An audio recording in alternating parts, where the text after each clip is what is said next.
Hello everyone, and welcome to this short video on week 5, task 1, where we're going to be looking at the server portal. So I'm on the main site. I'm going to go to site administration.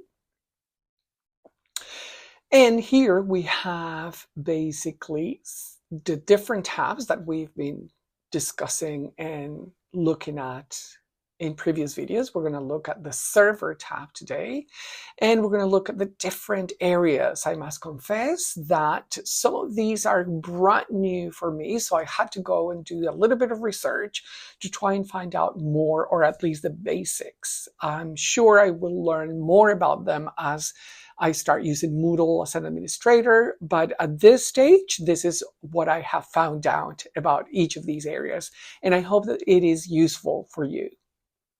The first part under the server, we have system paths, and system paths are basically what tells Moodle where important folders and programs live on the server. So you have the different places. As a matter of fact, it says paths. So where those specific folders and specific programs live on the server.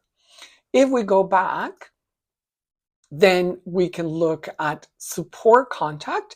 And in the support contact, we have basically that this section shows who to contact if something goes wrong, like the Moodle help desk, basically.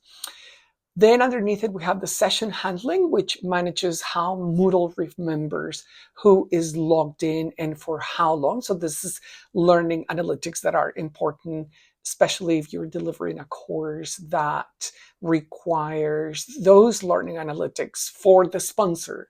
So some sponsors pay for the course, and then you have to provide evidence that course participants completed XYZ areas, tasks, percentages, or grades to be able to provide the full sponsorship or meet the requirements. Then under that, we have the HTTP section, which controls how Moodle talks to the internet.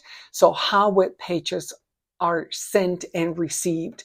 And I definitely need to learn more about that. Under that, we have the maintenance mode, which temporarily closes Moodle so admins can fix and update things in general. Then we have the cleanup section, which removes all data Moodle doesn't need anymore. It's like digital housekeeping, basically.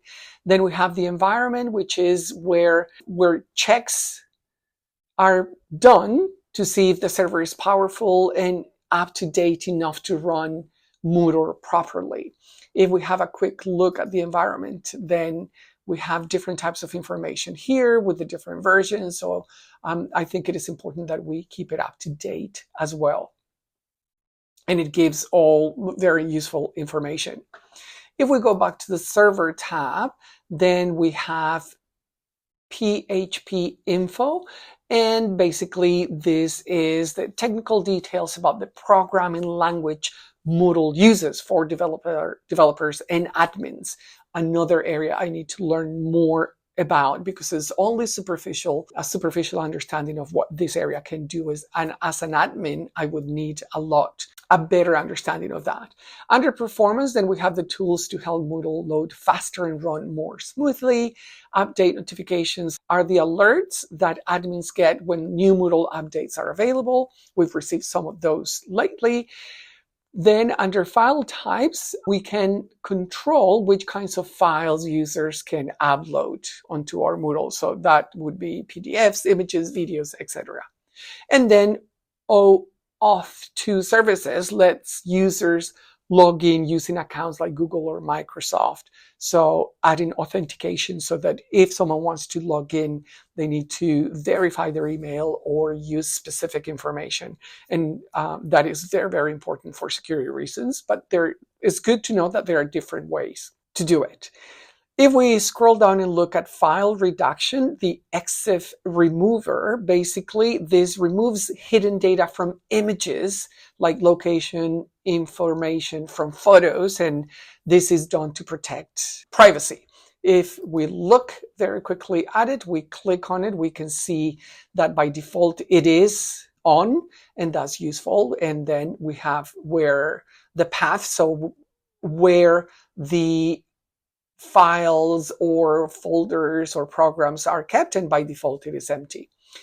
If we go back to the server, then we move on to tasks. And under tasks, we have tasks processing, which controls how Moodle runs background jobs. Then we have tags lock configuration. And this is basically what keeps records of what Moodle does automatically.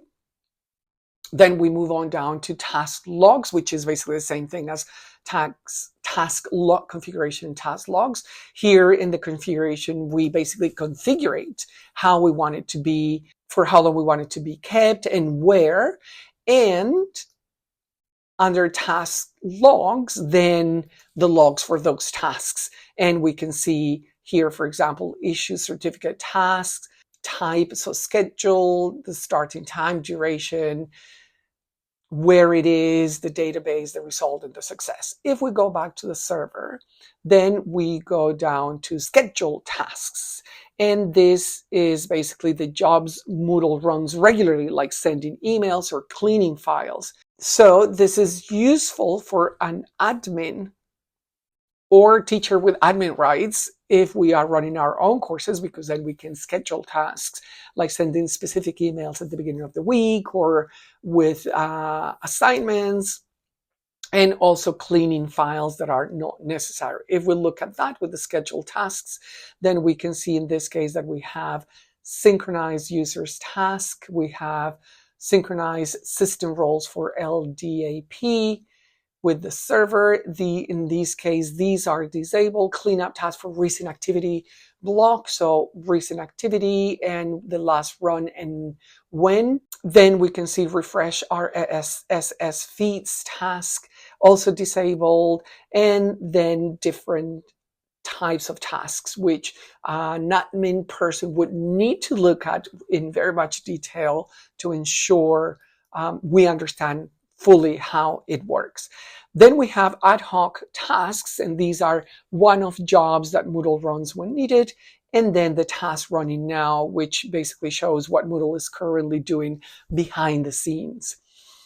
The last two sections are email. We have outgoing mail configuration, which helps us set how Moodle sends emails, notifications, password resets, and the like. Then incoming mail configuration lets Moodle receive emails for things like assessments, assignment submissions by email, and we get a notification for that, so we can configure it as well.